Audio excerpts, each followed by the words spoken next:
Oh. Wow. How's life? Destiny, bye, bye, bye. Wait, what the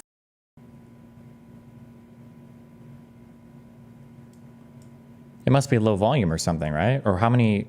What's the float? Or it's a $4 billion market cap. Never mind. Wait, what happened on December 20th at the...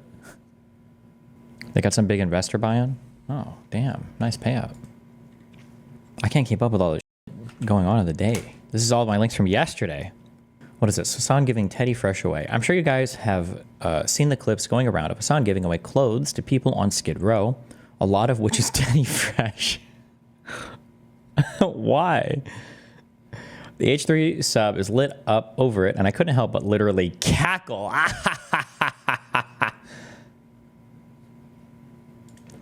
Because I did a very similar thing with my Teddy Fresh after Hila and Ethan's crash out.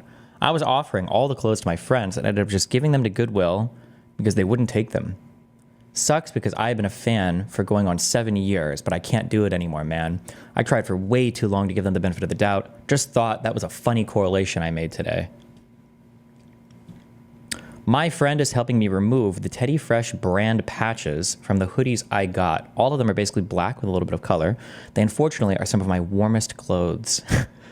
I'm putting a Palestine flag over the spot where the TF patch was and adding other patches. I'm currently trying to make a decision from a bunch of patches to add more to the hoodies. H3 fans are psychotic. After that? Really? And somehow managed to make helping the homeless about Ethan. H3 fans are psychotic and somehow managed to make helping the homeless about Ethan. Wait, but if Hassan was the one giving away the Teddy Fresh clothes to them, how is that them making it about what?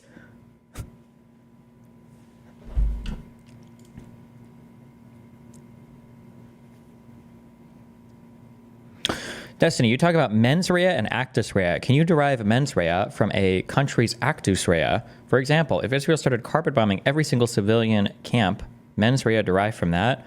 Well, as a law professor, allow me to tell you, I don't know. I mean, philosophically, isn't every single mens rea derived from some actus rea? Don't you have to look at action? It's not like you have a psychology, like, mind-reading machine, no? Destiny, what's your opinion on this? Because I'm pissed. I got a bill today for $1,000 for blood work I had done on December 2nd. I have a low individual deductible insurance that I pay $300 a month for, but LabCorp is saying I hit my limit and I must pay.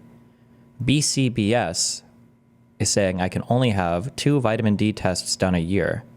Why are you doing multiple vitamin D tests? Why are you, what? Why are you even doing more than, why are you doing 2? Do you have like a deficiency? My doctor gives me the highest dose shot allowable every week.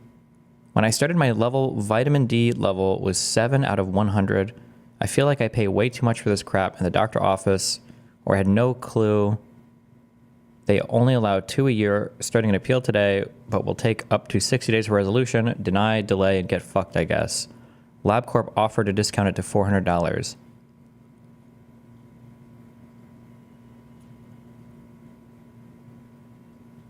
Well, you make vitamins D for free, right? Like, just go outside, my dude. Your body makes that shit for free. Why would you pay somebody for it? I'm just kidding.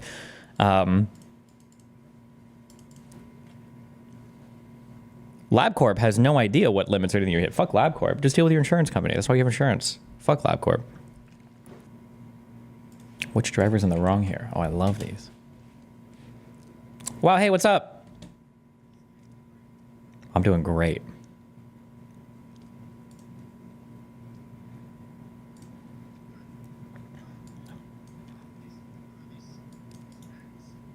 What are the... Shut the fuck up. You voted for it, motherfucker. You voted for it. You should feel ashamed, okay? You should feel horrible about that.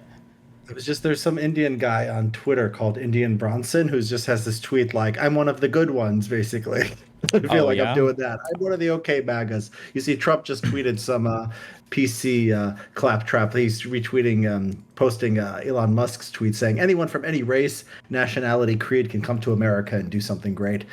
This is progress. This is not stuff that Trump went out of his way to highlight before the Elon Musk effect. So this is, it's progress. I think MAGA might just be evolving. Oh yeah, is that how you view that? Okay. There was another Indian Twitter account. who seemed pretty upset about things. What was it called? I think Vivek Ramaswamy. Have you ever heard of that guy before? Yeah, I've heard of it. I've heard of Vivek. He told them to stop having sleepovers. Yeah, they turned on him fast. They are not happy with what's going on. And I mean, I've always told you, I've always said that there's like just this nasty hatred at the heart of this stuff. But there's also like the Silicon Valley guys are not into this. I mean, they're personally offended by this. You could see this. And no, but they get it. But they're retarded in a whole other way. There is no politically intelligent Silicon Valley. They're all fucking economically retarded dipshits who think that like crypto is going to be the new reserve currency of the United States, and who probably just want to have like, my guess is some kind of like FTC favors or whatever is in charge, FEC favors for their crypto bullshit. Right? That's my guess. I don't know. Like. Some of them, I mean, some of their ideas are sort of out there. I do think at the same time, I mean, they get most things right. They get the high skill immigration issue correct. They're in the industry. No, they don't even get it. They get it correct by way of luck. They get it correct because they know that, because in their monkey brain, okay, all these people are monkeys, except for the black ones. I would never say that. All these people are monkeys, okay? In their brain, they say H-1B in, okay, cost of labor down, business good, therefore H-1B support. That's like where their brain goes. Because I'm curious, if you were to ask any of these Silicon Valley guys, like, hey, what do you think about? Because people do this thing. I don't remember, real quick. Can you refresh it? What is your like background for whatever, like school or journalism or work? I was an academic. I was an academic until a few years ago. Do you say what area you were an academic in? Yeah, political science. Okay. I'm curious if you were to ask these guys, because there's this weird feeling in the United States. I don't know, maybe you feel this way too, where people are like, high skill immigration, good. Low skill immigration, bad. Like there's only certain workers that we need, but not other workers, even though we have like a hunger for like all workers. If you were to ask these Silicon Valley types, hey, I know that you're in favor of H-1B. What do you think about low skill workers coming over to work? I think they'd be like, well, that's probably not good because they're fucking stupid. Sorry. Yeah, I agree with you. I don't think that if you polled these guys, they would be favorably disposed to low-skilled workers. I mean, I agree with you. If you've ever hired like a nanny or like some kind of housekeeper or something, I mean, this has kind of radicalized me on immigration. There's some Americans you can find there that are good, but usually like the sort of the quality, and I'm sure like it's like this in every industry. Just having a nanny is like the only thing that I've experienced in hiring besides like a editor and so forth. But yeah, I mean, so you're right. I think the high skill immigration thing is more important. I mean, you could have one person come in like Jensen Huang, who founded NVIDIA. His dad immigrated to the country. His mom was a school teacher. His dad was just a normal engineer, not like sometimes they say, oh, we need the top 1%. You didn't know that Jensen Huang was going to be top 1%. You had no way of knowing that when his family immigrated, or that the kid would be that spectacular. You're right. I do think they get other things correct. Name one thing. What? Elon Musk knew that California was crazy on the COVID restrictions. He moved SpaceX there over that. This is a trend that you're seeing across the country where people are leaving the high tax, the states with building restrictions, the states with the tougher organized labor laws, the states that had, again, COVID restrictions at the time. And he was correct. I mean, he knows what it takes to run a business. I mean, he's not the only one who's moved from California to Texas. The population flows are going from these more restrictive states to these more economically free states. And sure. Look, he has experience with it. He's built several successful companies. He knows sort of, and I think generally it's not always that the interests of business and the interests of society are hand in hand. But look, SpaceX, Tesla, these are absolutely wonderful companies. X, maybe not so much.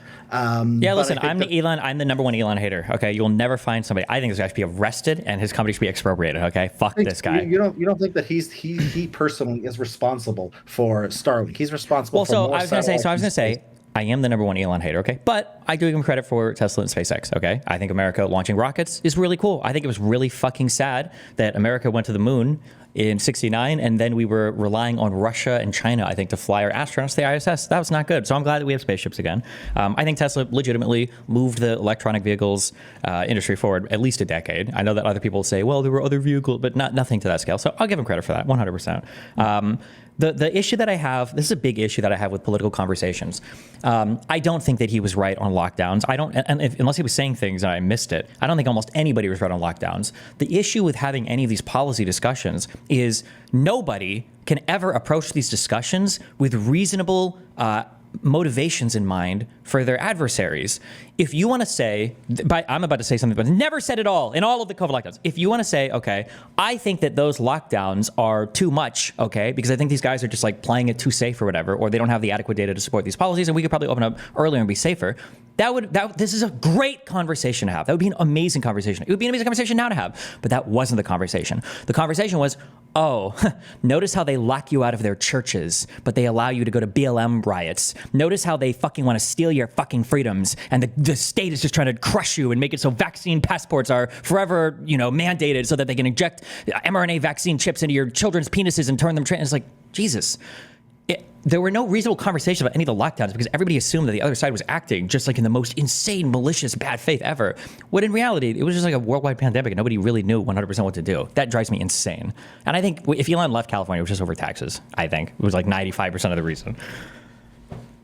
So look, I think early on, I'm pretty forgiving as far as lockdowns and, February or whenever it started, March 2020, April 2020. I think that after about 6 months to a year, and they weren't doing lockdowns at that point, but here in California, we had mask mandates for school children literally for years. Literally for years. Wait, no shot. For more than 24 months? Children were state mandated to have masks? Is that true? At least LA County and San Francisco County. It might not have been the whole state, but around here, you would drive around to a school outside, they'd be playing basketball, and the kids would be masked. It was ridiculous. It was 2 years into the pandemic. I don't hold me 24 months, but at least 20 months. I'll say it's at least something like that. Okay, I'm pretty sure I lived in California until 2022. I feel like I don't remember that, but maybe. But okay, go ahead. Look it up. I live close to a middle school, so I could see the kids walking back and forth with masks on. And yeah, I have kids, and we had masks at like the Children's Museum, which was outside. We had it for a very long time. Sure. And so we had data. So okay, first of all, there's a retarded version of this. They're going to inject mRNA and make you shed. They're going to shedding, and they're going to kill us all. I mean, there is obviously that. There was a reasonable position, which like people like Ron DeSantis took. And after like a year, we could go back and we can look and we could see that, to lock people down, to make people mask all day, there has to be, I think, overwhelming evidence for that. It's not like it might help or it might not. I think you need really strong evidence. And there was not strong evidence at the places that were harder. Sometimes you would delay and it would come and then it would go. Like places like New Zealand and South Korea and Japan, they were able to shut things down and they were able to actually keep the virus out. But there's no evidence that within America, like it mattered that like Florida opened up the schools right away. California went to, and not only masks. I mean, for years they were doing like California for at least a year and a half in LA County. They were doing remote learning like two days a week or something like that. I mean, it was really, really, really slow. I think people, if they don't have children. Yeah, I'm not going to sit here and argue. Like I think that retroactively or retrospectively, a lot of the school lockdown stuff was probably not good. Maybe any of the school lockdown stuff was not good. Maybe that should have never been the case. It was clear early. It was clear early, not like the first month, but like 6 months. I disagree to say that it was like so clear that it was clear early. I think that there were still teachers that were worried about being infected by students. I think that was one of the arguments that like the teachers unions were using. Like how true that is, or how true that isn't. But like let's assume that like we had enough evidence to say that we probably could have opened it. I don't like that our political conversations, or maybe I guess I don't know. We can fight about this. I don't think that the people who were still pushing for mandates were doing so with the hope that they could destroy the American economy and bring them all under to heel so that they could control them with. I feel like people might have fucked up and made maybe even bad decisions, not just misinformation, maybe even bad decisions, but this automatic assumption that it's like this conspiratorial nonsense. Like DeSantis was one of the people saying that he wanted to like prosecute Fauci if he would have been elected president. I don't think Fauci did it. Also, sorry, go ahead. Yeah. No, I mean, I agree with you. I mean, I do think there is a conspiratorial sort of tendency on the right. And that was obviously, it was proven false too, because look, eventually they didn't lead to a great reset or take away your hamburgers or whatever this was supposed to Yeah, lead to. notice how none of the why they always say this. Notice how the conspiracy theorists end up being correct about everything, but they were right about nothing. You notice that there were no mass mRNA vaccine injuries. Yeah. There were no mass fucking permanent lockdowns. There were no permanent vaccine mandates. There were no permanent vaccine passports. Like none of that happened. But somehow they still notice how we were right about everything. Well, they say Alex Jones was right about. That's what they say. Alex Jones right about everything. Yeah, he rants for like 6 hours a day, sort of free association. And Yeah. they think like, but they can't even. And Yeah, by they, no, you I mean Joe agree. Rogan has said this. Yeah, Jesus. And yeah, but I mean, I agree with you. But I do think it was. I don't think the leftists were, put enslaving us to Klaus Schwab or anything like that. But I do think it reflects something. It's a mistake that I think like is actually telling, and not just schools. Talking about the universities. I mean, universities they had masks for a very long time. They had COVID. They had basically remote learning, all that stuff. I Mm-hmm. do think this like reflects something that was just especially after the vaccine became available. And this is the position I take. Was like I think the vaccine is so good that like the risk became small, and still we had mask mandates in LA County after like Omicron. Omicron was the end of 2021, and Europe did this too. Europe screwed this up too. So you're still doing mask mandates, 6 months, 8 months after a vaccine is available. And like, I don't think that was a reasonable mistake at that point. I don't think it was a conspiracy. I think they're just sort of blindly just, scared and neurotic and not wanting to do anything different and sort of, Potentially, yeah, there might have been comic. things there. So this is another reason why I hate conservatives, and I hate you partially, okay, for supporting Trump. Okay, don't ever forget that. All right. The I feel like I'm half joking. No, I'm not. Never mind. Okay, I feel like Come the on. I mean, we're here. We're discussing. I'm God, I hate acknowledging to you all their God, I hate all their that. problems. I could say I hate leftists because I could point to some Luigi Mangione and say, and this is sort of why I hate you too, Steve. Listen, if you would have just got him at the Trump rally, I would have been okay with it. All right. That if Brian Thompson would have been one of those. Okay, listen. If the issue is, I'm a big cuck believer in the. Like that tension creates some type of harmonious society, right? That employers should be trying to scam their workers, and that employees should be trying to take 2-hour shits in the bathroom to scam their employers, right? That this type of tension between like worker and boss and left and right and labor union and industry, like I think that this type of tension is good because ideally through the fighting we kind of like solve issues and we're forced to reckon with the other side's contentions with their issues.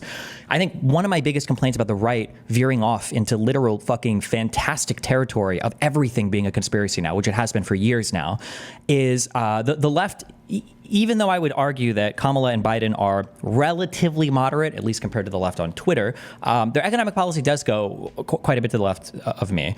I'm not a big fan of like, hey, we're going to fix this problem by giving everybody stimulus on everything. It's like, okay, well, this probably doesn't seem like the best solution ever. But I don't know why I would ever expect their policies to change unless they literally self-moderate, because they have no right-leaning party to argue against. There is no real policy-driven conservative movement to argue against, right? I think it would have been interesting to see what this country would have looked like if there would have been conservatives saying, hey, we have data out now. These counties opened early. They're not having, issues. Like, we should do this and blah, blah, blah. Like, I think that those types of arguments would have played out much better rather than, oh, we're still in lockdown? Well, Fauci better count his fucking days, because as soon as I'm in office, we're locking this motherfucker up, because I know he made $400 billion investing in Wuhan's Chinese virus for us, Yes. I mean, Steve, you're talking to the right guy here. I mean, I funded a study that Philippe Lemoine did about basically a data analysis of lockdowns, trying to do the cost benefit analysis, saying that they didn't make sense anywhere. You had to make sort of absurd assumptions about how many lives they saved for it to make any sense. I wrote an article on 40 years of economic freedom, looking at economic measures of economic freedom and where which states have been growing faster and where the populations have going. I agree with you completely. I mean, they fight the mRNA vaccine. The one thing that Trump did right, that liberals now acknowledge that Trump did right. I mean, I think this is an important distinction between the sides. Like, I think liberals are more likely, at least established liberals, are more likely to acknowledge when empirical reality shows that Trump did something that was actually good. Yeah, but they're scared of vaccines. It's kind of a low class, less educated influencer, TV watching, more like memes and social media sort of brain melted movement now. And yeah, it sucks. What can we do? Well, we could not support and vote for Donald Trump. How could I don't understand how in your What mind do you I want view me these people as to- destroying my country. You want me to make them smarter? Don't you? What do you want? No smart person? What are you want the complete brain drain to be complete? I need these people to be gone from my country. I need MAGA to be flushed down the They're toilet. not. I need a reasonable conservative party again. They're not. They're half the country. Yeah. I mean, they're not. They're not going to die. Trump is going to be president for 4 years. You should want like some people like talking to him. You should want Elon Musk, saying good things on high skilled immigration. At least some other things he'll keep Trump sane. I mean, like what do you- if it was the case that I felt like these were intelligent people that were moving Trump in a direction that was good for the country, I think I would feel okay about that. But the issue I'm having is that, one, every single political science or economic macroecon, especially, every take I hear from Silicon Valley is guaranteed to be the most retarded thing I've ever heard in my entire fucking life. Every single time. And it's like, okay, well, if these are the guys yanking Trump's chain when it comes to trade policy, okay, or when it comes to the Federal Reserve, like, fuck me, right? I don't know if these guys are advocating on behalf of the American people or just their companies. And now I feel like I'm a crazy leftist because I'm not even a guy that typically talks about that. But you have to admit, it's a little bit rich coming from the party. There's also this whole like, I'm kind of like casually calling this like emotivism or whatever, where when somebody says something, I'm trying to figure out like, what are you actually communicating? Because there's no relationship to the actual words that you're saying. How is it that the party that was worried about corrupt elites and lobbyists and money buying politics now have the richest people in the world who are, walking in and out of Mar-a-Lago every day and whispering to Trump's ear? How am I supposed to believe that a guy, no offense, but like a South African immigrant who has hundreds of billions of dollars of net worth tied up in individual companies has the best interest of an American citizen in mind? I mean, so I do think, and there's a couple things here. First of all, there's a lot of corruption. I mean, within Trump, you don't even have to go to other people, right? Sure. You have even like things that are maybe not technically corrupt, like hawking Christmas ornaments and NFTs. I mean, this stuff is really and shoes and pieces of every single suit that he's worn and the gold. Yeah, Jesus, yeah. It's amazing stuff. At the same time, like someone's interests are going to be listened to. So, I mean, Democrats are often, it's not the richest man in the world. They'll have, trial lawyers. They'll have labor unions. They'll have public sector bureaucrats, right?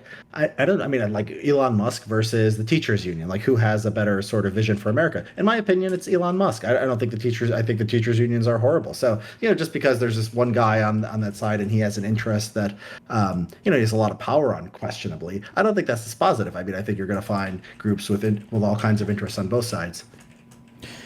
Yeah, I mean, again, I go back to that tension thing. When you say, like, who has a better vision for America? I don't know what Elon's vision for America is. And I think that, like, unions are there at the end of the day to fight for their employees. That's it. They're not good. They're not bad. That's just what they do. They represent employee interests, a group of employees. The problem is I don't know what the vision is for America. I don't know what Trump's vision is. And I don't know what a tech bro Silicon Valley's vision is. I'm just not sure. I think it's pretty, I don't know.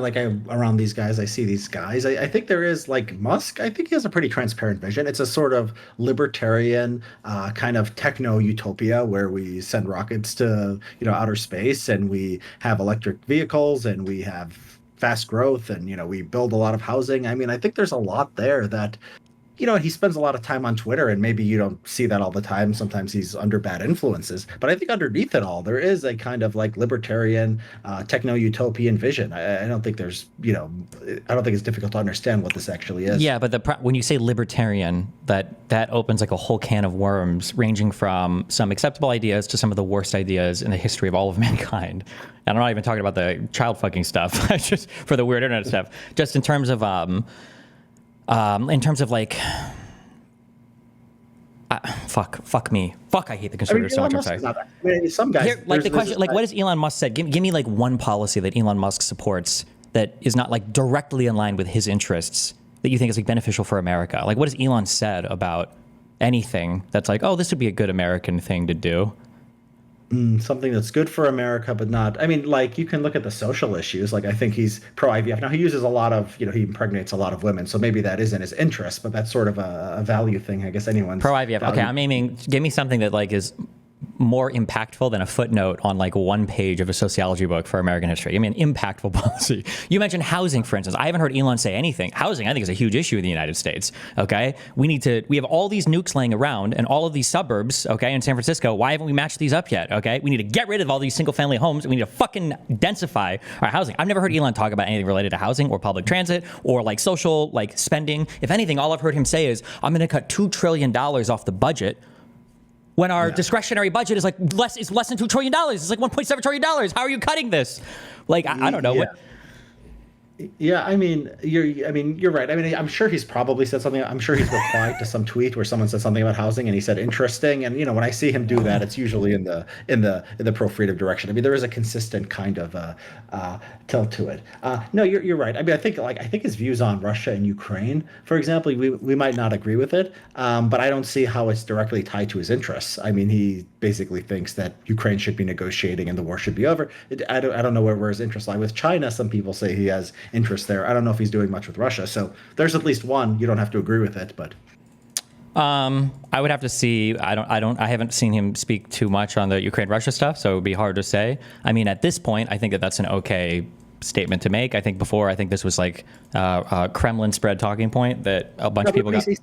They said that stuff all the time. Then fuck him. Then he should fucking off himself, because it's an insanely crazy position to have, that the United States of America, okay, that was one of the like stalwarts defenders of European peace and freedom and prosperity, okay, for like the past, at least since 91, is now just ceding its position and saying like, oh, well, if Russia wants to invade countries, then fucking go for it. LOL. That's crazy to me, in my opinion. But there reasonable minds could maybe disagree on that, but I don't know if Elon is even smart enough to have a concept of what's going on in Russia or Ukraine. I'd be curious to listen to him talk at length about it. Like, can he talk about Ukraine, Russia for more than 5 minutes without mentioning Victoria Nuland, or that 2014 was a CIA-backed coup, or that Azov was all Nazis and all the Ukrainian military, or that there were Ukrainian biolabs with viruses targeting Russian soldiers?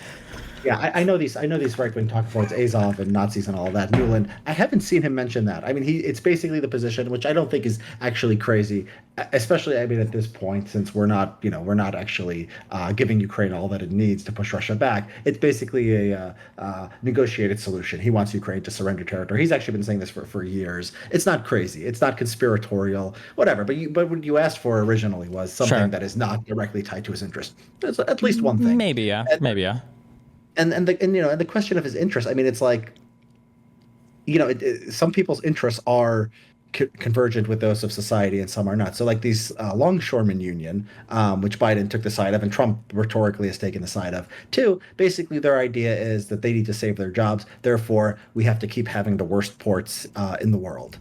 They basically don't want automation, right? And that's good for the union. That's terrible for society. So like that's a case, or like this is everyone's acting in their interest, but this is a bad case of someone acting in their interest. Well, I would say we have to be very careful. Okay, Mr. Poli-Sci, if we're talking about bad case, like it's always good for somebody, bad for somebody else, right? So again, for unions, right? Unions are only there to negotiate on behalf of their employees. But if on the other side, if it's like a public union, for instance, usually they're negotiating against the government, which is arguably the people. But I don't know if I would make the blanket statement of like it's good or it's bad, right? To be fair, but in this case, for society, sure. I mean, I would say arguably largely there are things that we probably like. For instance, like the is it the AFL-CIO? What's the name of the largest union fucking conglomerate? That's the AFL-CIO. Yeah. Like when I lived in California, I don't know if this is still the case, but I think in Southern California, there's like the largest solar energy plant ever. And like the cost of energy, it would have been like so absurdly cheap, but they couldn't turn it on for years, and they might still not be able to because the AFL-CIO was basically arguing against it because it was going to hurt a lot of the fossil fuel jobs that they represented.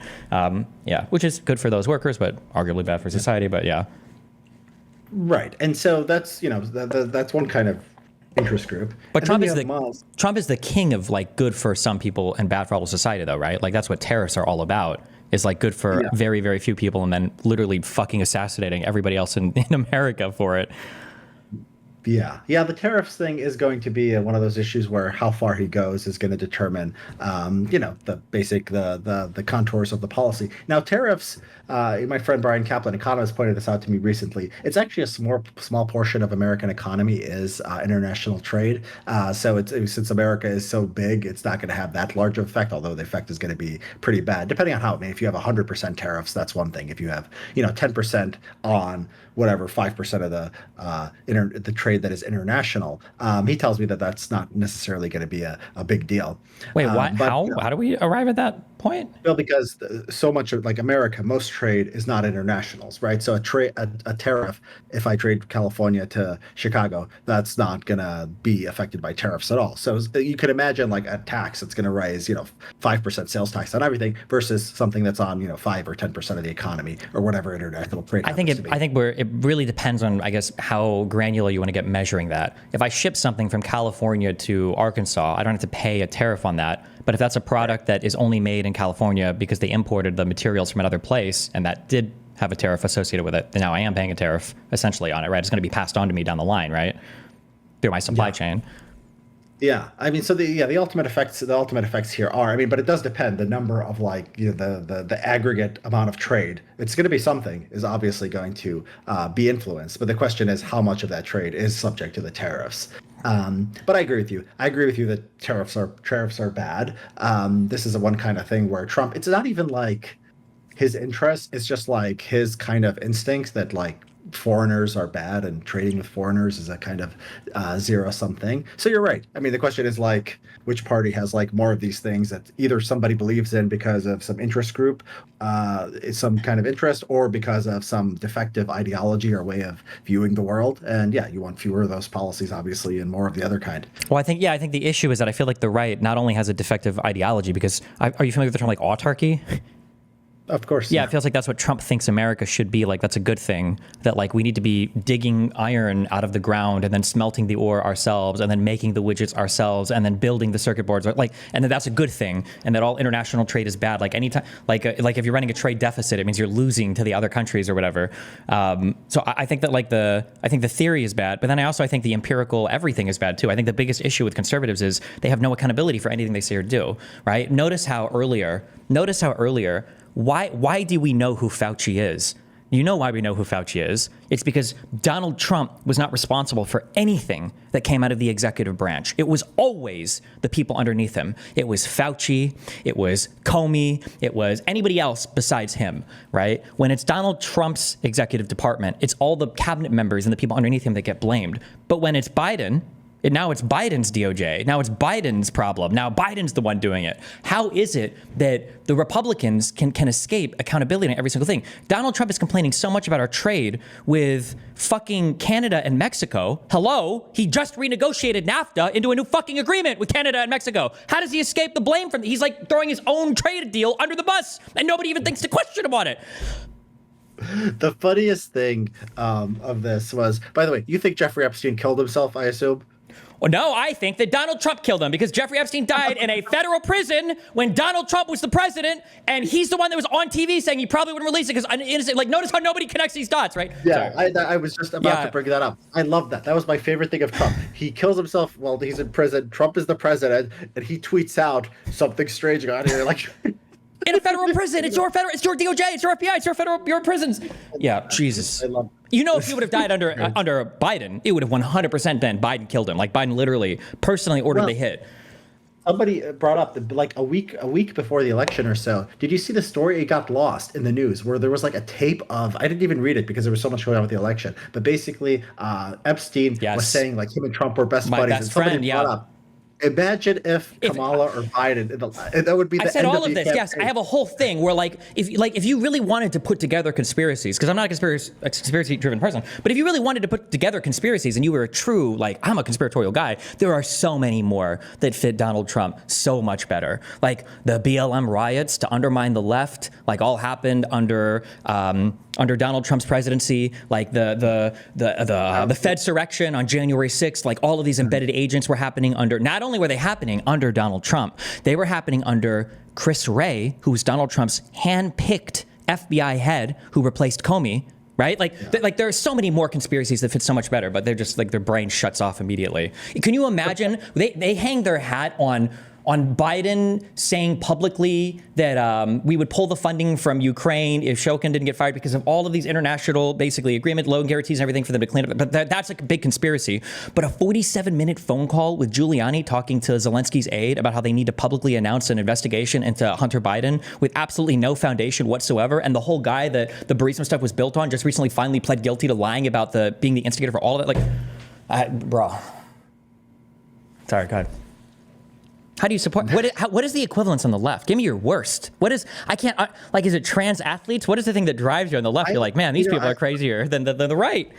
I wrote about this. I mean, you're right. There is no equivalent. There are bad things about the left that you can say. I agree. I wrote an article called left-wing beliefs are not conspiracy theories. So what they will say sometimes is that, like, oh, you believe in structural racism, you believe men can become pregnant and so forth. And these are ideological ideas. They're ways of seeing the world. Some way of saying it, yeah. Are false. You might think they're false, but like my favorite one that I bring up is when the Paul Pelosi thing. Right? Oh God. The guy gets attacked. And then the New York Times put together this great graphic, which shows like the kinds of people who were questioning it and were implying that he was hanging out with a gay prostitute. But it's like Tucker Carlson, Ted Cruz. It's not like just Alex Jones or whatever. Whenever I go on Peers and I'm saying like, hey, Donald Trump said this, DeSantis says this, Elon Musk says this, they're like, okay, well, what about this? I think 2-year-olds should be trans. And it's like, Martha Johnson on Twitter, 7 followers, 18 likes on her tweets. Like, what the fuck is wrong with you? Sorry, go ahead. You're supposed to be arguing for the other side. Go ahead. I agree. I argue with these people more than you do. I mean, but you support them. How can you think this is a better vision for the United States? How do you think these people who are totally untethered from reality, how is it the better party?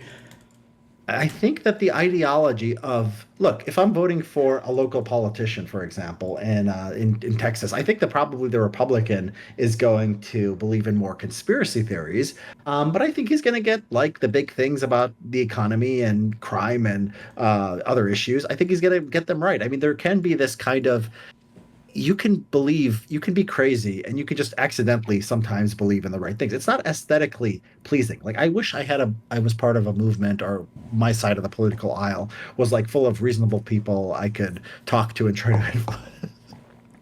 Okay. When you say that you think he'll get it right economically, what you're saying is we have to ignore every single thing he said. We have to ignore his economic track record, and then we have to hope that he's going to pull. We don't have to ignore his economic track record. I mean, I've just told you that Republicans have been doing pretty well economically. The states have been growing, so I would look at that, and then they would say, "Well, for the president, what is Donald Trump's economic track record? Was not amazing.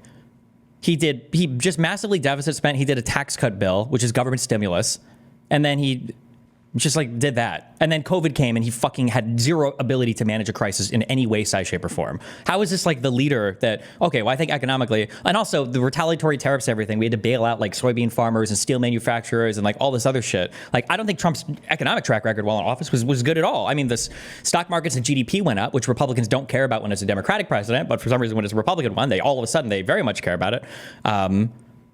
Yeah. Well, presidents is a small sample size, right? There's cycles in the economy.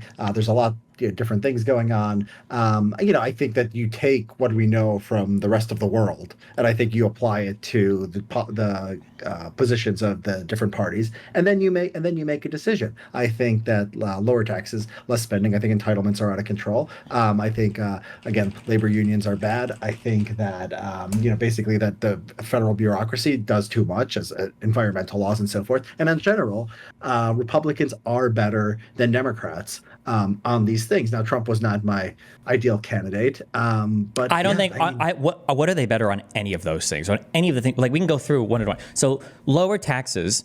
I don't think it's fair to say lower taxes are good when it's not paired with spending cuts, because you're just effectively you're literally a Keynesian economist, the worst of the worst. You're just like deficit spending.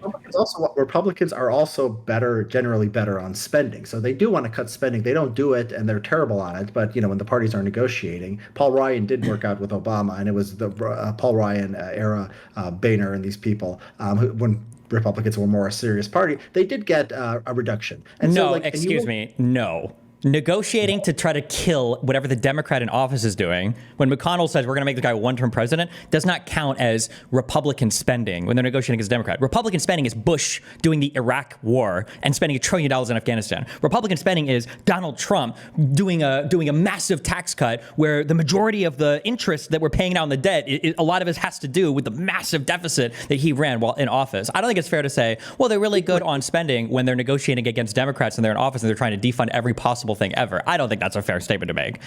Well, I mean, look, that is, I mean, it is a position they took. They did end up with a sequester. Discretionary spending did go down. Trump, even when they were doing the stimulus at the end of the Trump presidency during COVID, Trump was pretty bad, but the Republicans in Congress still wanted to spend less money than the Democrats. And maybe that wasn't even the right. Maybe in that situation, maybe you want the stimulus. I'm not. I mean, we've only had a budget deficit. When was our budget surplus? In the last 30 years. It was only under. It was only under Clinton. Yeah, yeah. And then Clinton, and then notice how Clinton turned to the right because he got beaten in 1994 really, really bad, and there was a general trend to the country to go to the right on these things. So a lot of Clinton's pressure was coming from the right. But I'm sort of a Clinton fan. I mean, I'm not gonna. I think the Clinton era Democratic Party was better than today. When was the last? I don't think Republicans love to spend, and they say, and I don't know why you need to not do this. You can't give them credit for when a Republican president is in office. Where are the budget cuts? They don't happen. Yeah. They're not happening. Yeah.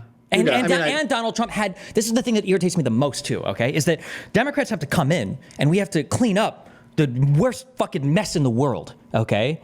And Obama came in on the heel of 2007, 2008, which fucking annihilated the world economy for a year at least, okay? And then Biden has to come in under the horrendous COVID everything that was going on, regardless if you think Trump mismanaged it or not, right? Donald Trump came in after the economy was flourishing in the last half of Obama's presidency, since 2013 onwards at least. And then Trump comes in, and if you were ever going to have a budget surplus, if you were ever going to cut spending, this would have been the time to do it. Interest rates have been low, economy was booming, the world had recovered, he comes in, unemployment is low, everything's fine, but he doesn't do it, he still deficit spends. If we wouldn't expect him to be fiscally conservative or responsible in that environment, why would we ever expect him to be responsible in this environment? Like, as much as Republicans make fun of the IRA, the Inflation Reduction Act, and it was called that, I think, just because it paired spending with budget cuts, I do think Trump will pass any deficit neutral legislation at all in the next 4 years. No, I don't think so. Look, I mean, the spending thing is difficult. There was just the thing is more support for spending is entitlements. Social Security and Medicare are going to eat the budget. There was just a vote in Congress to raise the retirement age to 70, which I think is probably a reasonable thing to do. Three senators voted for it. They were all Republicans. They were Rand Paul and a woman from Wyoming, and I think Mike Lee. Right. So this is where we are on spending to cut spending on the big stuff, the welfare for old people. You have maybe 3 Republicans in the Senate and 0 Democrats sure. who are willing to do it. But that's never changing because this is your strongest voter base, right? Social Security and Medicare are not going anywhere. That's just not happening, right? Look, there have been there's a Romina Bocchia who's at a Cato Institute, talks about how this has been done historically. The way they do it is, and maybe this can still happen, you basically have a commission. The commission gets together and then the Congress just basically signs off. They all agree on what the commission is. Partisanship makes that very hard because everyone's going to want to play, they're going to use it as a political football. But yeah, you have to sort of outsource it away from the political process and then just sort of pass it with everyone sort of getting their hands dirty at the same time. It's harder. It's getting harder and harder. I think Republicans are at least have some people in their coalition who are taking this seriously. Democrats do not. But hold on. Sides. You mentioned 3 people, one of which is a joke voter. Okay, Rand Paul. Listen, I was a huge Ron Paul fan. I love him. Okay, but that guy voted fucking no on everything. Okay, and Rand Paul I'm guessing he's probably similar. Okay, I was a Ron Paul guy. He voted yes on raising the retirement age, so that's a yes. Or when I say, I mean like votes on anything having to like reduce the size of government, right? If you wanted to shore up Social Security, why not just raise the Social Security tax a little bit? Like raise the cap on what's taxed. That might help a bit, no? I mean, it would basically become a I mean, it would raise taxes. I don't think I think we're taxed enough. I mean, I think that government basically, I think that old people have more money than any other group. They're financially better off than any other age group. And I think I think that like, having an effective tax rate of 50% is not good for growth. I don't think that's just, and I think that's too high. So sure, I don't think we have an effective tax rate of 50% almost anywhere. And this is from a guy who made a lot of money in California. If you live in California, and if you raise the Social Security, if you kept Social Security beyond the, whatever the cap is, 135,000, yeah, you get up to 50%. You get up to more than 50%. Also, I think that the claim that old people are the wealthiest, I mean, that's always going to be true, right? Wealth is largely a function of age, right?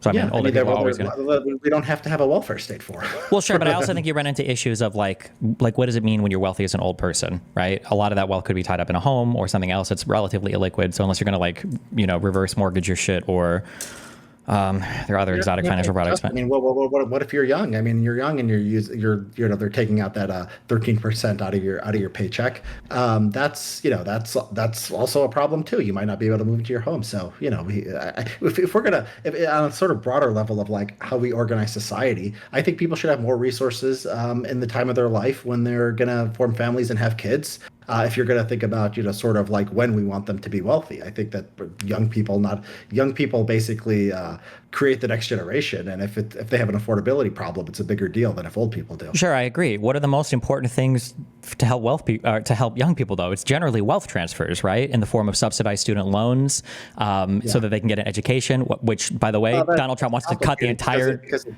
Department of Education, but...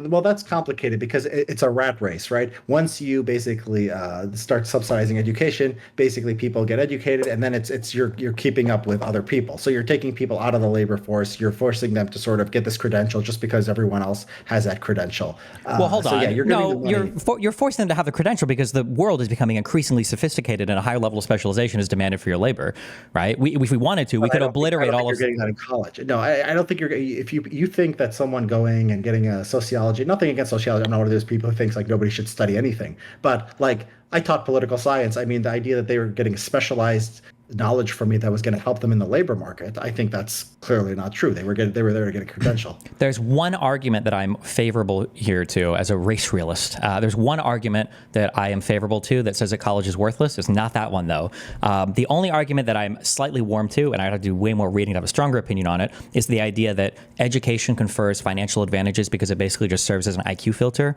meaning that people that are smart enough to get high-paying jobs just end up going to college because they're smart enough to go to college and then pass it and then get a job afterwards. However, the big push against that, as a big free market capitalist guy, is do you do college sports at all or pro sports at all?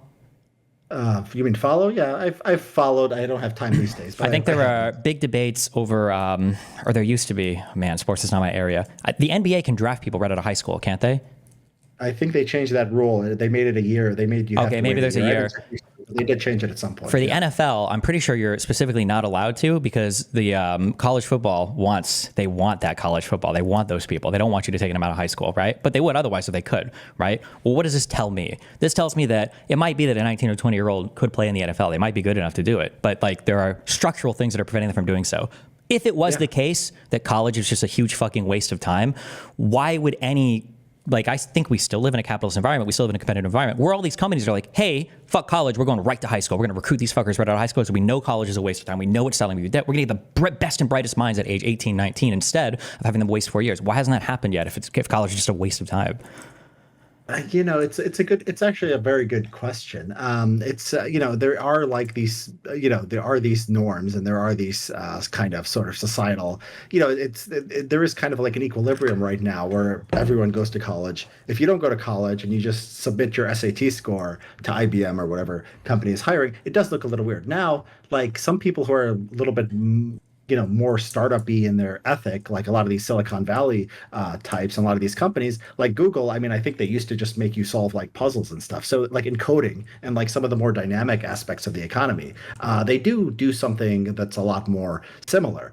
Sure. But if I were to go look at Google or anybody that does like the very technical interviews or these people that waste their time, doing late code shit or whatever, right? If I were to go and look at these hirees, do you think on the aggregate they tend to be more college educated or less college educated than even the ordinary college-educated population? Like, my guess is there's probably not a whole bunch of college dropout or only high school educated, like high-level Amazon or Google programmers. My guess is most of them probably went through school.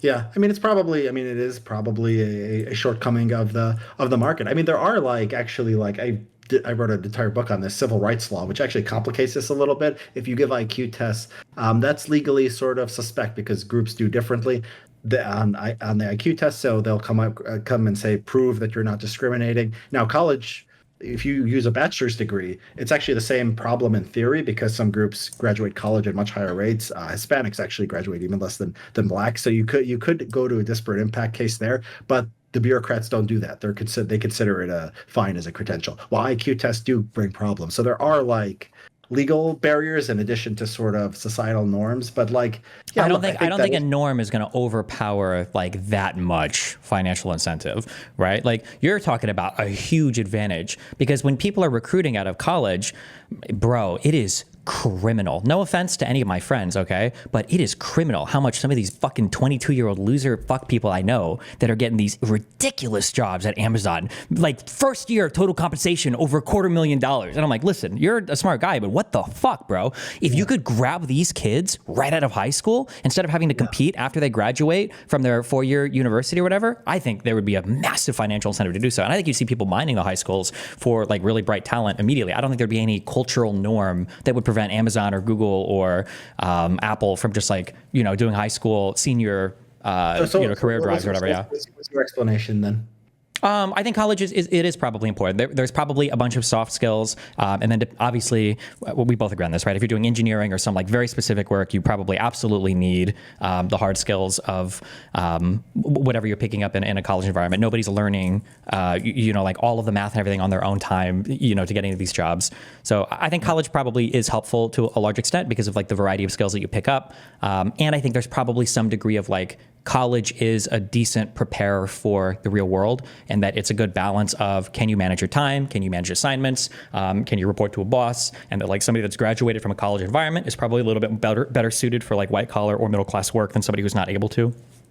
Yeah. And so, yeah, it's a question also whether that's a skill that they teach you in college or it's just a signal that you could do that. Because you can grab an 18-year-old with really high IQ. 18-year-olds are often idiots, right? As far as, personal responsibility. If the guy went to college, he graduated in 4 years, he got A's, that's at least something. So, yeah, it's a signal of something. Maybe he didn't learn anything, but he just showed you he was the kind of person who could succeed at a real job. Sure. But then, I mean, at the very least, then, if we were to go that road, and I'm warmer to this road, we would at least have to be able to suggest something in the alternative rather than just like eliminating college, because now we have no idea how that filter works, because it sure as fuck isn't 6-week coding boot camps and it's not getting your certs or whatever. Like it doesn't seem like society has figured out so far like a more effective filter. And when I say society, I mean really like worldwide society too, right? We complain about the H-1B stuff, but people aren't going into the slums of New Delhi trying to find like gifted and talented 17-year-old coders, Slumdog Millionaire. I think they're probably just going to the top universities in India and like picking out the talent there and being like, these are the guys that I want working for me or whatever, Yeah, so the question of the norm thing is actually interesting. So China, some people might be surprised to learn, actually has a very, very low rate of college graduation. You think of China as a very smart country, No, I don't think so. What? It's not a smart country? No, I wouldn't think that. I understand why people would think that, because when people think China, they think like Shanghai or something. But like my understanding is the majority of China is probably still like rural-ish people, right? Yeah.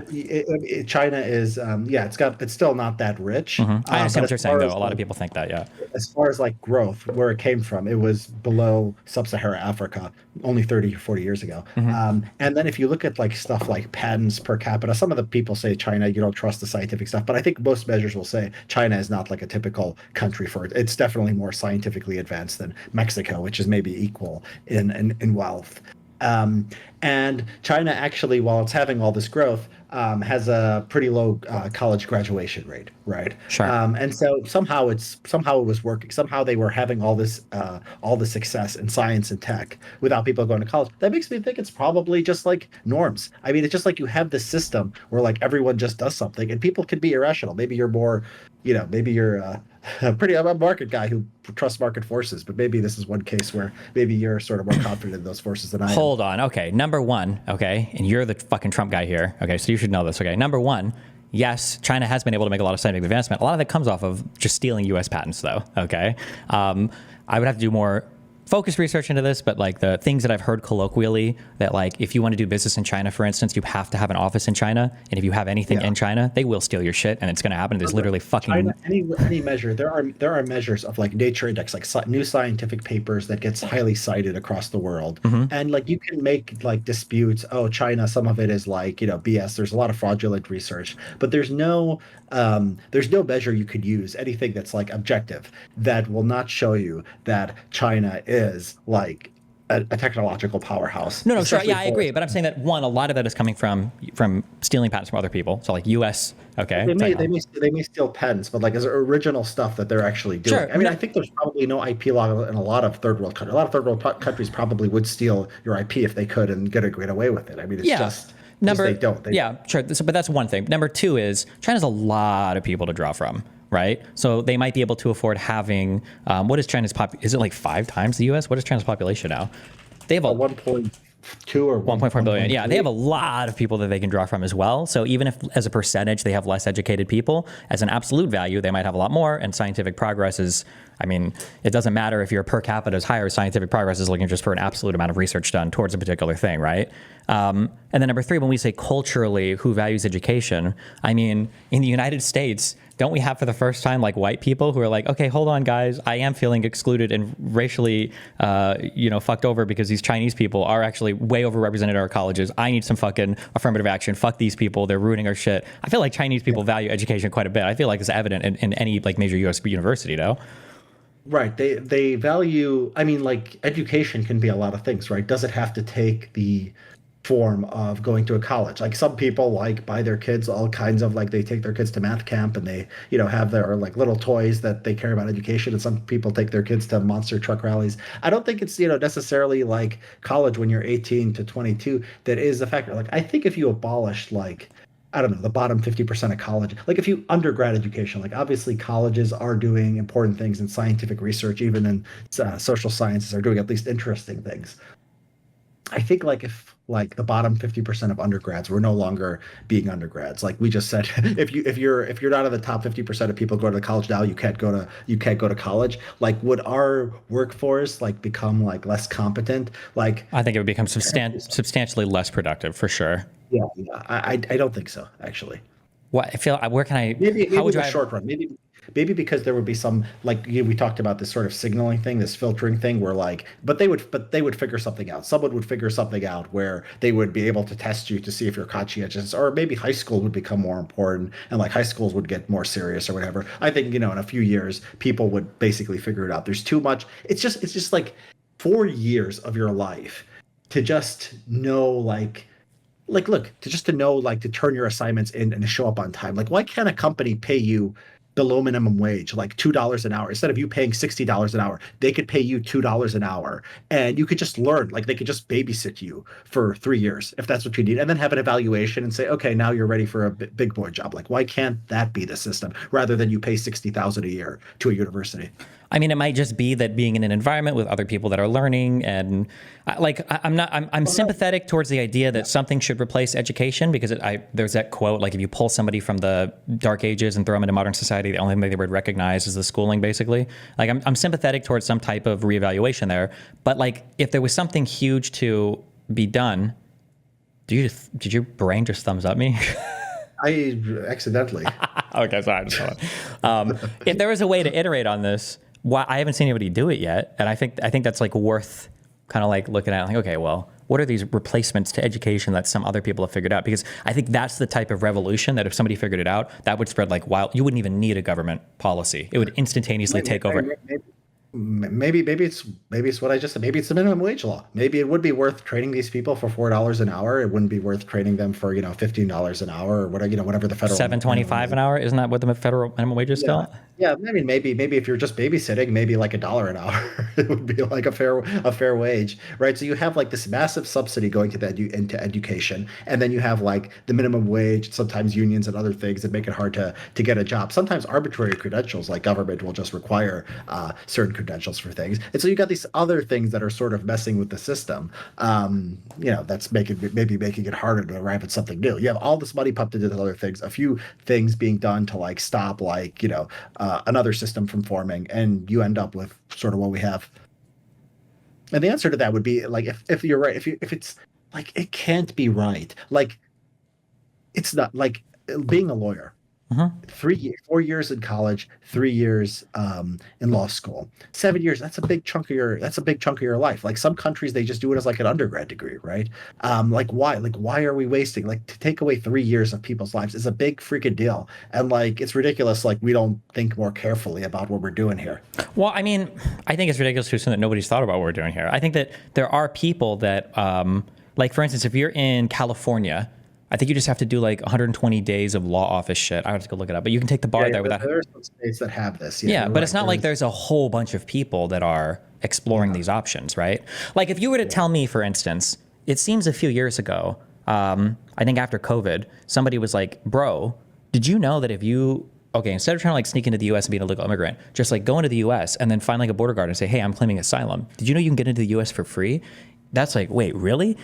People figured that out, and now we have like it is the problem with immigration right now is our asylum system, right? Clearly, that is an effective way to gain access to this country and then to be released because there's a backlog of cases to be heard. So that like it makes sense to me. If somebody's like, oh look, like there was a huge vulnerability here. Yeah, I see that. People are exploiting the fuck out of it. But if there was a super easy way to acquire training for on-the-job stuff, how has nobody figured this out yet anywhere around the world? I don't think anybody's figured this out.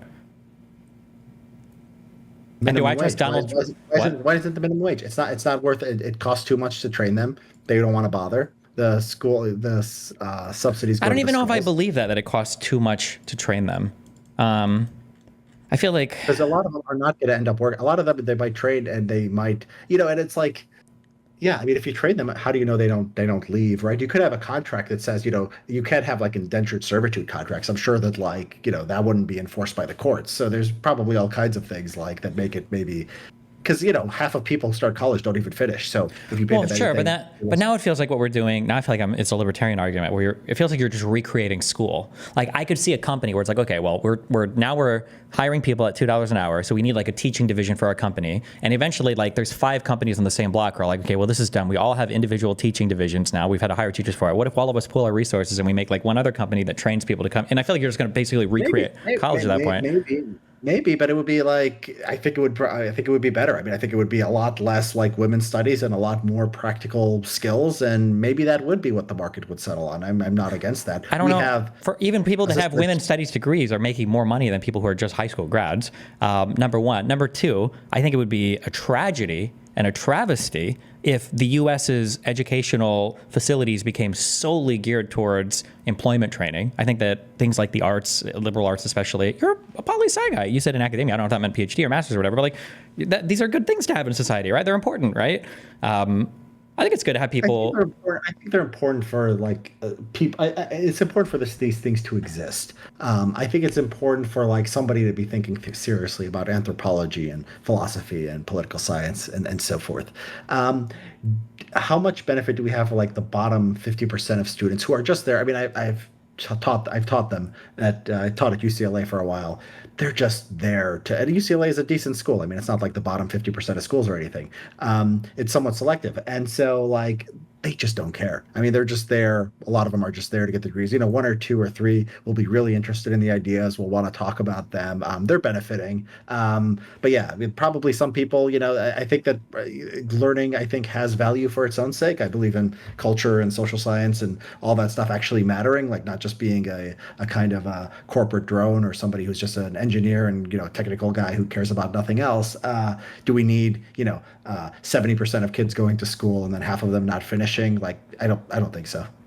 Sure, but I think that we work that out rather than just get rid of all of schooling and destroy one of the most productive workforces in the entire world by doing a unique thing that no other country has ever embarked on before, and hope that it works out under a guy who clearly just like hates education. We're talking about degree. We're not talking about anything radical, right? We're talking about. Well, Donald Trump wants to eliminate the Department of Education, right? That's a pretty radical step. Department of Education is like a percentage of education spending. I don't think it's that high. At least for K through 12. Well, hold on. Yeah, I'm sorry. I could be totally making this up. My guess would be over half of, or at least over 30 or 40% of like college spending comes from like loans guaranteed by the Department of Education. Yeah. K through 12, maybe not, but Department of Education is like for student loans and stuff for colleges, right? Well, if that counts, from the Department of Education. Yeah, you're right. I guess it would. Okay, yeah. Well, first of all, they're not gonna. they're not going to, okay, like when some Democrats say, universal free college, that's not going to happen either. Cutting Department of Education, especially, and even if they got rid of Department of Education, I think they would still keep the grant. That doesn't necessarily mean that they would get rid of the grants. So what we're talking here about policy is sort of calibration. Do we want a government? It's not like we're going to abolish college tomorrow, or we're going to have a system like Germany where everyone goes for free tomorrow. We're going to be a place where we're going to spend a little more on college. We're going to encourage more people to go, or we're going to nudge a few less people to go. I think we're on the side of too much education, too much college. Good reason to vote Republican in the in the grand scheme of things. Well, how do we? I guess I'm just not. There are like data points that I would look at, like even the bottom fourth of college grads. Like if we go to the BLS website and you look up people who are holding like certain jobs, like even the shit degrees, the basket weaving degrees, these people are on average making more money than people who just have high school. There might be confounding factors that are explaining it, but I don't know. I feel like it's hard to see evidence of we just have way too much college right now. Like our workforce is so productive. Yeah. Yeah, there are good studies, and I forget, so I'd have to look them up. I don't want to be held to what they say, Sure. but they try to get at these confounding variables where they'll look at like going to a good school versus going to a bad school, and there'll be some cutoff people with like exact same credentials, but one happened to get into like Ivy League school and somebody didn't, or somebody happened to go to college or somebody didn't. I forget what they find. I don't want to say anything of that, but there are like ways to try to get at it. But just comparing, a women's studies major versus someone who did go to high, I think there's too much going on there to Sure, there might be. Yeah, that might be the case. Yeah, huge confounds because the type of person who even get that type of degree is probably in a much better area, et cetera, et cetera, et cetera. To return to a point that I brought up earlier, though, the issue that I have even with the conversation we're having right now is I think there's a world where that conversation can happen about what does college and education look like.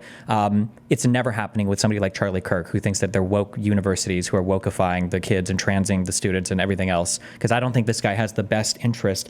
One of the issues that I run into a lot with conservatives, it comes up with tariffs, trade policy, with everything else as well, is that they talk about economics, but they're really defending or fighting for some vague notion of culture. And I don't even know what that culture is that they're fighting for. And I'm almost getting it from you, but maybe not. I think you are speaking a bit more on the economic side. But like, if somebody wants to fight about culture, we can do that. But that's a fundamentally separate argument than the economic one. And a lot of the cultural arguments get dressed up economically. I don't know if that makes sense.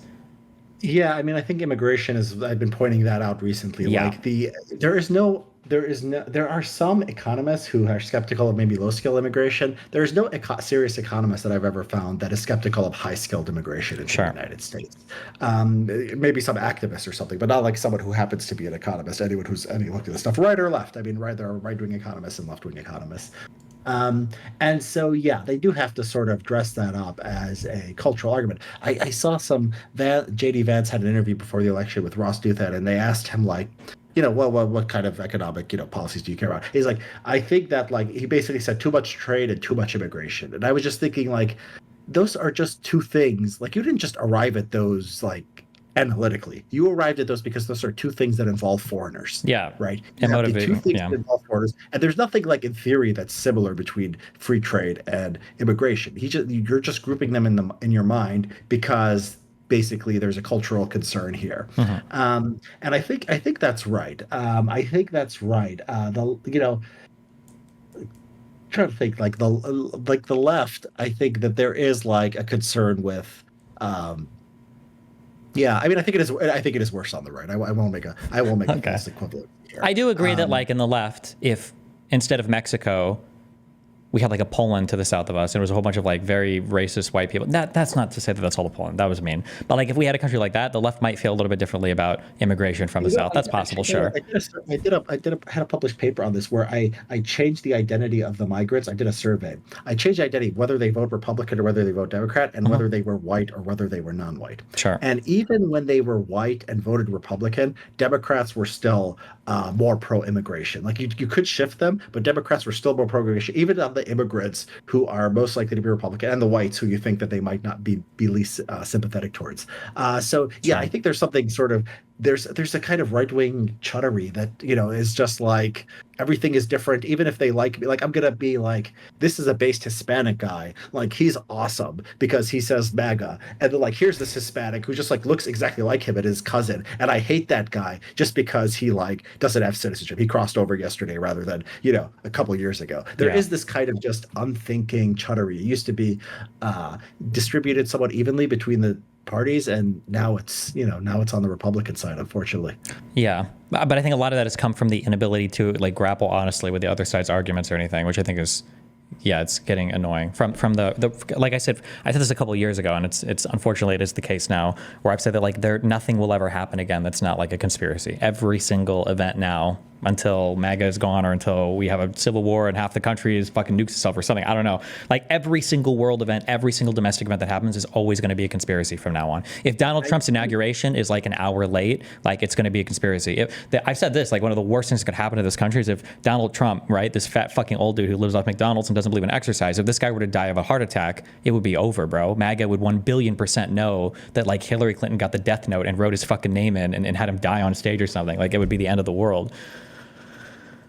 Yeah, I mean, look, I think the conspiracy thing, I think it's always existed. I think that now you have social media, now you have people can build audiences you couldn't get into the New York Times or CBS or whatever. And then the educational polarization where it's all on one side. So it's like there's not like a Republican elite checking this stuff. Like Democrats, after Trump won the election this time, there were like people online who were like, why aren't you demanding a recount? And basically the Democrats, they either ignored them or they shut them down. They didn't play footsie with them. And how stupid was I that I tweeted out afterwards? Wow, what an unbelievably fucking stupid thing for me to tweet. I was like, well, since Trump won this election, I guess that means that there was no voter fraud, right? And they were like, actually, no. That means there's even stronger evidence that 2020 was voter fraud. I was like, oh, my bad. Kill me, bro, I guess, yeah. I love it. Yeah, you guys are too virtuous. I mean, that's what I love to go to conservative audiences and be like, liberals are really, really virtuous. You guys should acknowledge that. It doesn't go over well, but yeah, because there's never any acknowledgement there. Yeah, is a direct comparison. I think there's no question that even that reached them. I did have a tweet that went a little semi-viral, which was basically like, if you really thought the Democrats would not accept the election, and now, they all have, everyone from Kamala to Biden to every member of Congress, like, rethink, like, what you got wrong. And, some people were like, oh, no, this just proves 2020. Exactly what you said. That was probably the majority response of the people who decided to respond to the tweet. There were more than you might think who said, yeah, I didn't expect this, and maybe this shifted my view a little bit. Maybe, but then the cult draws them back in because you have to have 100% ideological conformity around every other major issue, so it doesn't fucking matter. Yeah. There has to be something more, okay? I don't understand how you can. But would you agree that Biden's presidency, I feel like even progressives admitted, by people that are fucking super hate the Democratic establishment, like, hey, Biden did a lot better as a president than anybody thought he could have. Do you think that Biden's presidency was pretty good, or do you think it was a disaster? Or what is your overall take on that, I guess, over the past 4 years? I don't think it was a disaster. I mean, I think he was about like an average president. I don't see something that he did, which he didn't deal with sort of, I think, the big issues that you could have dealt with, like housing. There actually are things you could do on federal government. He didn't do them, but he didn't do anything, obviously, on entitlements. Well, I don't think. I mean, like, really, how much can you touch? Like what? Like how? I feel like the federal government can't make a meaningful contribution. Or when you say housing, I guess. I'm sorry. Let's back up. What do you mean about that? There was actually a good Iglesias article on this. Basically, the federal government, the way it works is that if they consider something serious enough, like broadband expansion, is the example he used, they will make it an issue. They will prioritize it by tying it to funding. So there's all these kinds of things that are not federal issues until the government decides this is important enough. And I think housing clearly falls into that category. I can half buy that. The only issue with housing, though, is that like extremely limited supply of land that like super fucks your ability to, like, for broadband, you're moving it all together. There's no shortage. There's no shortage of land. You can build up. Like, the problem is you can't build up. And by the way, between San Francisco and Los Angeles, there should be it's empty land. You could drive that route. That San Francisco should be a mega city the size of Tokyo. I mean, it has like all the largest companies in the world. They're all concentrated there. Yeah. These should be. I agree with you. But this goes to what I was saying. That's why I was saying earlier. Pair the nukes with the suburbs. Okay, it's insane how. I lived in Glendale, Culver City, and then Huntington Beach. I don't know if there's like a regulation in. Do you live near? You said near LA. Yeah. Is there like a law that says none of the apartment buildings can be higher than 5 stories? Why is it? And that's where you can.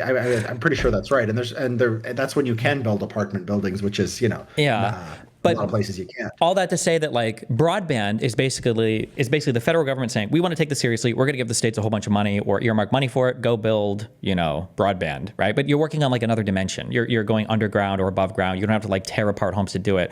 The zoning thing, I think zoning hits at a very strange. Like you almost have to get anti-democratic. My intuition here is, I don't have data to sort this. My intuition is you almost have to get anti-democratic to fix it, because if you go into a particular area, one, if you upzone, in the short term, it is going to hurt all of your housing owners, right? You would agree with that, right? Property values will go down, right? And then two, in the long term, it's probably more beneficial. But then two, because the main people that are being hurt by things like bad zoning or rent control, are people that are trying to move into the city because they can't afford shit and then they get like completely zoned out of the market. But then two, the people that own the homes versus the people that come in for apartments, the people that own homes are your strongest voters, right? Like, not to knock anything, even for Miami that I live now or LA, I never felt tied to that city. I have an apartment, I move, I don't give a fuck or whatever. But if you like own a house there, well, I'm going to every fucking city council meeting or I'm going to fucking vote. Like, I feel a lot more strongly about the zoning stuff here. So I feel like you run into this paradoxical issue that democracy can't solve for. And I don't know where the federal government can step in and be like, actually, we are going to bulldoze your suburb. Get fucked because the federal government said so. I feel like these are always going to be dealt with at like the municipal or city level or whatever. It's more the stick than the carrot. What they do is they would go to war for Obama's second administration and Biden, over like trans issues. Like they would basically the underlying threat of all this is that you don't get the federal funding for your schools, right? So that's what you do. It's the funding. It's the funding with conditions. And so the federal government is always sort of shoveling money at localities, and they do stuff like say, okay, make sure you don't have like, we're going to investigate you for civil rights. That's the basis of saying like, oh, you stopped too many black people. We're investigating. The only reason the federal government has a right to do that is because it's tied to the Civil Rights Act, which is tied to federal funding. If a police force or like a city didn't want to take money, they wouldn't have to put up with a lot of this stuff that comes from Washington. So a lot of the stuff from Washington is like that. And so like, it just requires some kind of thinking about where sort of the levers are, what kind of leverage you have. And the federal government has a lot of leverage. That's how it's been able to put its claws into basically everything. Yeah, so I agree with you on that. However, I would argue there's a whole other, can of worms. You want to talk about Biden's presidency? I think the invasion of Ukraine. I think that. Oh, wait, real quick before I go to that. Wait, just real quick on the federal government thing. The issue that I have with the stick thing there is that like I feel like the other stuff. I feel like a lot of issues we're made to care about these a lot. We're made to feel like these are really big deals, but they're really not. So they don't hit that hard. Like I don't think illegal immigration is anywhere near as big an issue as people say it is. We only care about it because they say it on the news. If I were to tell you yesterday that 100 million people illegally immigrated versus 1 million, you'd have no idea. Most people, a person in Pennsylvania whose main issue is illegal immigration is not voting on that issue because he genuinely cares about it. It's because he's heard about it on the news. I feel like when it comes to like trans integration or black people go to school, like Title IX stuff or whatever, like for sports or whatever, I feel like these are not real issues as much. So the federal government has more room to bully there. But if it came that like signs are going up saying we're demolishing this neighborhood or you guys have to move because of federal government stuff, I think that people would become a lot more aware of that because that is a very real issue. And I think people will care a lot more. And I don't know if the federal government could bully people as much. I would agree that if they could, where they could, I think they should do that. I think that'd be great. But I think another issue you run into there is that like Biden was coming in off of COVID. And I don't know if redoing America's housing sector was like, if that was the time to do it. Maybe under Trump's admin, it would have been good the first time because nothing else was going on. But yeah, but okay, that was on that. Yeah. Yeah, I don't know. Maybe sometimes it's this idea that you take power out of the hands of the localities. That's what they do at the state level because that's what they've been trying to do in California. The legislature has actually been more pro-YIMBY, and the localities have been fighting. In Colorado, Governor Jared Polis has done some good things at the state level. So often you have to go to a higher level. So it's like the state is going to be more YIMBY than the localities and the federal government too. So yeah, I mean, it's whatever. It's something he didn't do. I think it's one of the major issues that he could have done. I agree with you. The illegal immigration. I don't say the border is out of control or anything like that. It's not something that I think is particularly a big deal. The Ukraine thing, I think on the foreign policy stuff, actually, I'm a fan. Maybe we could debate this. I'm a fan of Trump's foreign policy approach. Okay. All else, in the aggregate. So the Ukraine thing. There was an interview I heard a while back on the War of the Rocks podcast with one of the top officials of the Biden administration. I don't remember who, but this is consistent with all the news reporting. That basically they never tried to make an offer. Like I agree Putin sucks, and I agree it's bad to like be into like this idea that he's like justified or anything like that. But they never tried to just say, look, NATO off the table.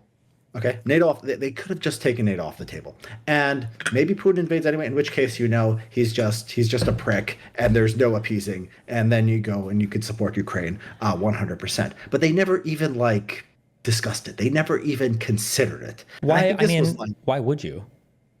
Well, because you don't want him to invade Ukraine. It's appeasement. It's appeasement. But like, but didn't we try not to do like the everything is like Hitler in World War II? But like, isn't this not the way to go when dealing with people like this? I mean, Ukraine is not joining NATO right now. Right now, here we are, 2 years later, 3 years later now, and Ukraine is destroyed, and it's not joining NATO.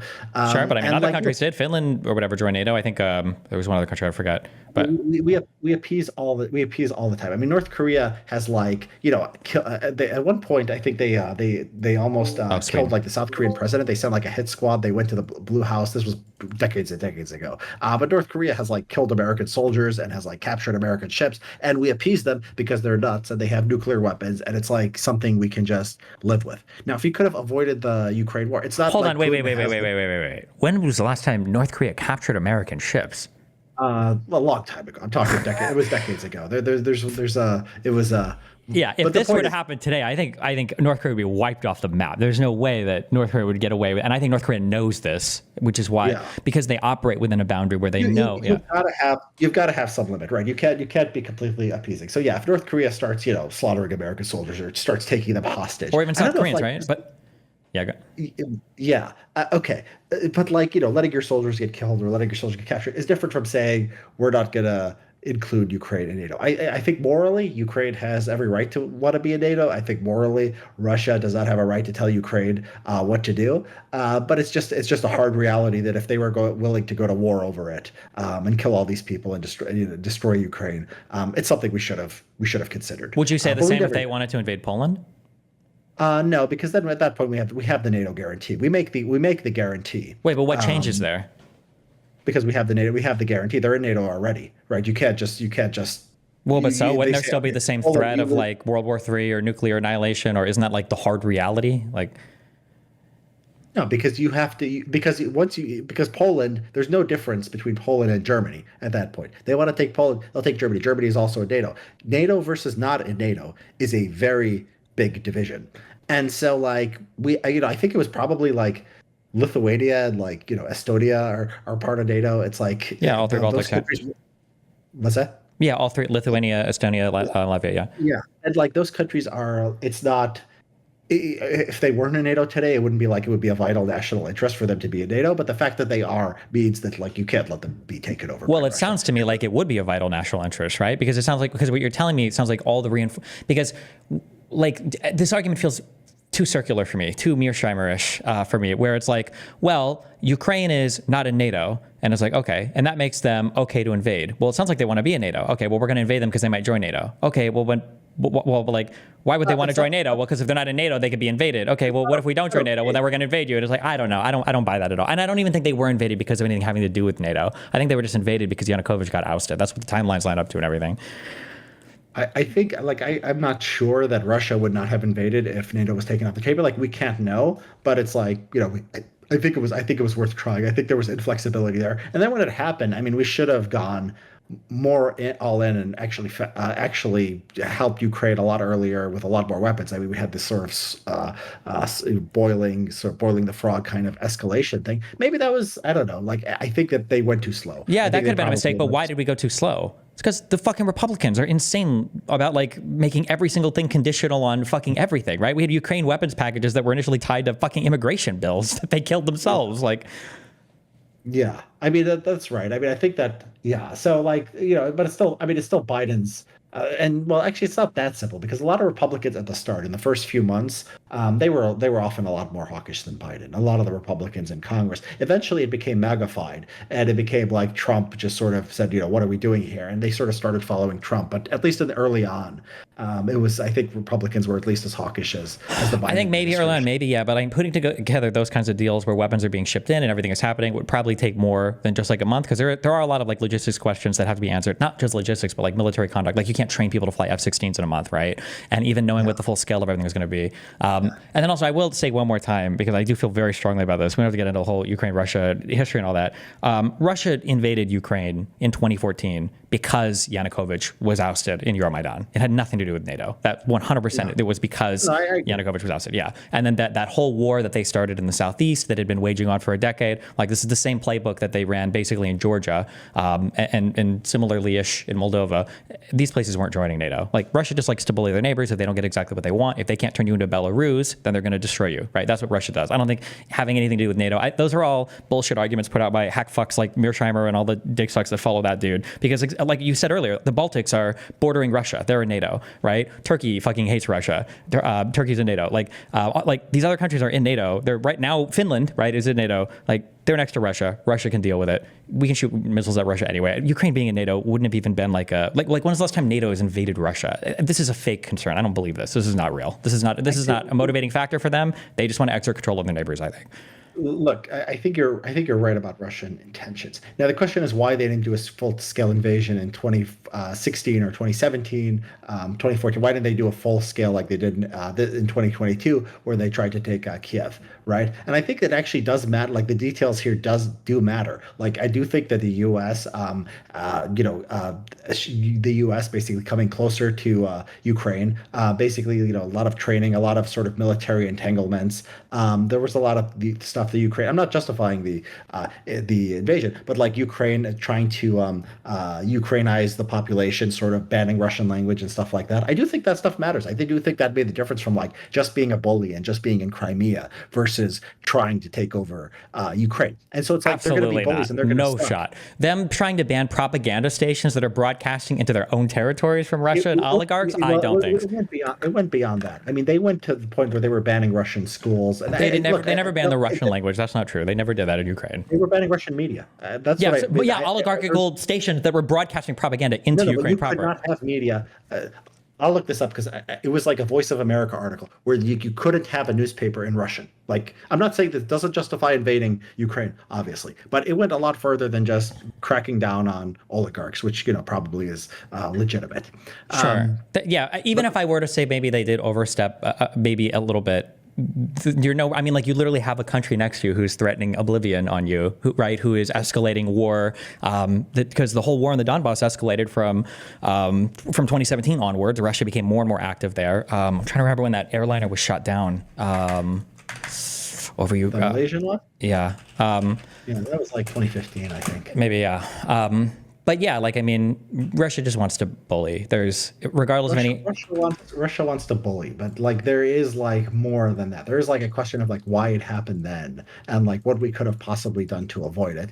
Maybe I don't know. Maybe we should have gone. I mean, you will. I mean, Trump did start by giving Ukraine lethal aid. Do we give Trump credit for the for sort of escalating the support for Ukraine? No. Because he was doing it at the very same time that he was trying to dig up dirt on his political rivals. It's hard to give him any credit for his relationship with Ukraine there. You're never happy. He was impeached over it. Come on, those phone calls were great. That 47-minute phone call between Giuliani and Zelensky's aide, if anything ever existed like that. I'm sorry, yeah. I think Trump was the first guy who sold a whole bunch of weapons to Ukraine. I think it's good. I guess I would give him credit for that. I don't know if this was a strategic. I think on Israel too, on the Middle East. I think the Abraham Accords, I have an article on the Abraham Accords. They were, people didn't think that this was something that was realistic. They basically, you could almost get a deal with Saudi, you can get a deal with UAE and Morocco, and what was the other one? Bahrain.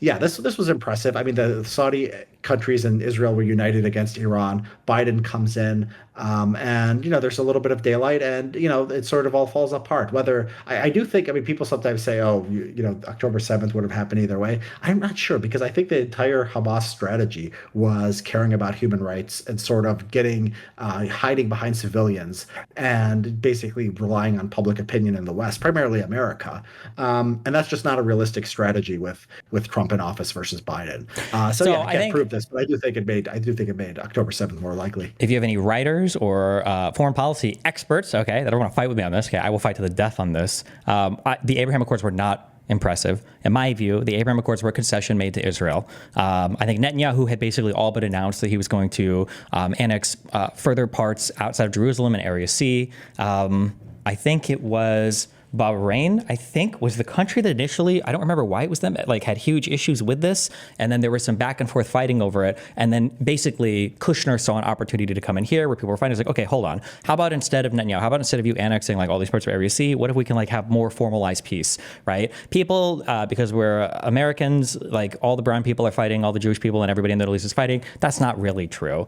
Israel has been like pretty stable in terms of enjoying stability in the Middle East. I would argue for probably the last like 30-ish years. They're not getting invaded. They don't see like all of their partners as wanting to fucking destroy them, right? Basically, they have Iran and Iranian proxies. So Hezbollah and Hamas. So the idea that like Saudi Arabia, Bahrain are like saying like, okay, Israel, let's formally have like a, you know, like a peaceful arrangement is not that great when that was basically done to kick the can down the road on the Palestinian issues, which is what kind of led to things like October 7th, because Palestinians will continue to engage in terrorism if they feel like they're being ignored. And I mean, that's completely what happened. There was nothing in the Abraham Accords that was, you know, penning in the Palestinians into any of this. They were, again, you know, the can was kicked down the road. And it's not surprising that, yeah, that more terrorist attacks are going to happen. Like the whole border riots and everything were happening. The Great March of Return was all happening in 2019, I think. Yeah. So no, I don't think that was, and I mean like Iran attacked Saudi Arabia in that time period. Like there was still stuff going on in Syria and Turkey. We had the whole thing with the abandoning the Kurdish allies there. We were still losing people in Afghanistan. Trump surrendered to the Taliban and kicked the can down the road for that into the Biden administration. Like, yeah. I don't know. I don't think it was very impressive. Somehow he writes it as there were no wars or whatever, but like we were still bombing Yemen with Saudi Arabia. It was Biden that pulled us out of that. We still had a larger presence in Syria. That's why we were losing troops there. We were still in Afghanistan. He didn't negotiate that withdrawal under his term. Yeah. I don't know, man. Yeah, I'd love to continue the Israel debate. Actually, I've already got a hard stop. I got to go pick up my son. Oh shit! Yeah, you're good. Okay. Yeah. If you ever want to chop on, also you can also or hop on. You can also just message me, and I'm always here to fight and everything. So I do appreciate the conversation, though. Thank you very much. Yep. Enjoyed it. Yeah. Have a good one. Peace out. Later.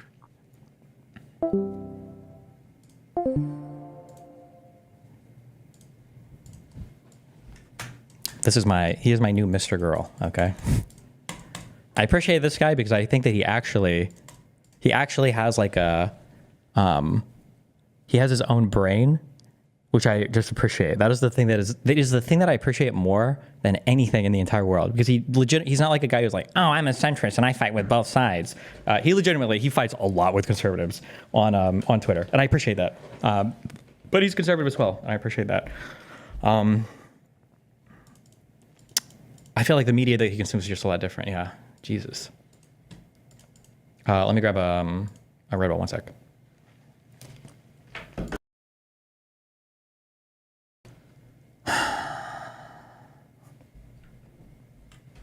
What's the phenomenon called where people seem reasonable and admit to all the bad shit the right does, but still go out and vote for Trump? I mean, I think he's probably heard a lot of bad stuff about the left, and maybe I feel like for somebody like him, I feel like he's the best example of like, he's in a certain media environment. So like when I'm saying these things, it's hard because you guys listen to me all day. So you've heard the things that I say and then you hear it over and over again. But what I just said there about the Abraham Accords, I don't think were that impressive. That's probably legitimately the first time he's ever heard that in his entire life. And then have somebody actually back that argument up. And when you've consumed countless media things talking about like, what does Ben Shapiro say? Peace in the Middle East, peace in the Middle East. Peace. They all say that. Trump said that over and over again, peace in the Middle East. And then I say it, okay, well, who the fuck is this guy? Okay, like that's cool that he has an opinion here and maybe he's even backing up with a couple of facts or whatever, but like he's a random streamer guy. Like I've read this like 50 million times that this is peace in the Middle East. Like why would I? So and it's probably like that on like every single topic. So, but.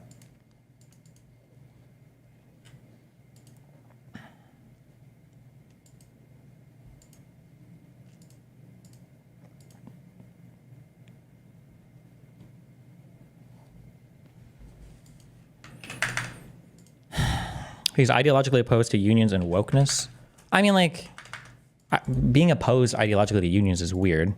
I would have to see what he says on that. But also, I mean, ideologically opposed to wokeness. It depends on how you define wokeness. I mean, like, I'm opposed to wokeness, but I'm also kind of woke. It just depends on what you talk about when you say that, I guess. But, okay. From the Bright Line Safety and Security Team. Railroad safety is a community-wide effort for everyone's safety. Never drive around crossing gates when they are down. Have you looked into the bird flu stuff? Alex Jones is promoting the idea that Biden is trying to make a COVID lockdown 2.0 to ruin Trump's term. That's great, and it won't happen, and no one will talk about it ever again.